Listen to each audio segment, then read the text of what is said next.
The quietest person in the room is often the one you understand the least, and what you don't understand can be dangerous. You've seen them. In a group full of loud voices, there's always that one person who barely speaks. They don't interrupt. They don't argue.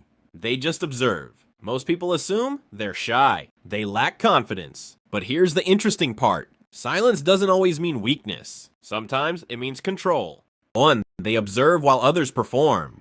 Most people talk to be seen. Silent people watch to understand. While others are busy expressing, they're collecting data, tone, behavior, patterns. In psychology, this is close to high social awareness. They notice things you don't even realize you're revealing. What most people don't realize is the person who speaks less often knows more than they say. 2. They operate from internal validation.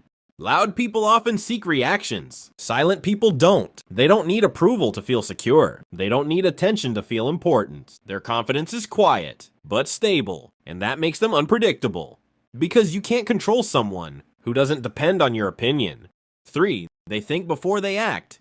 Most people react. Silent people reflect. They process situations deeper, consider consequences, and choose their actions carefully. This creates something rare, precision. When they finally speak, it's not noise, it's impact. 4. They don't reveal their strategy.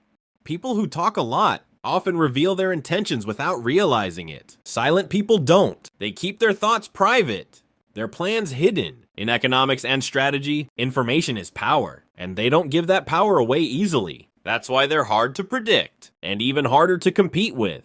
5. They are comfortable alone.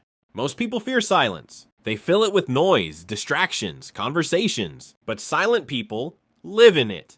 They're comfortable with their own thoughts. And that creates something dangerous: independence. Because when you're not afraid of being alone, you're not easily influenced. But don't misunderstand this. Not every quiet person is powerful. Some are silent because of fear. But the dangerous ones? They're silent by choice. And that's a completely different mindset. The truth is, noise is easy. Anyone can be loud, but silence requires control, awareness, and confidence. So the next time you see someone who doesn't speak much, don't assume they're weak. They might just be the only one in the room who truly understands what's going on. If you find human behavior interesting, you're not just watching people, you're learning how they think. And that changes everything. Subscribe if you want to see more.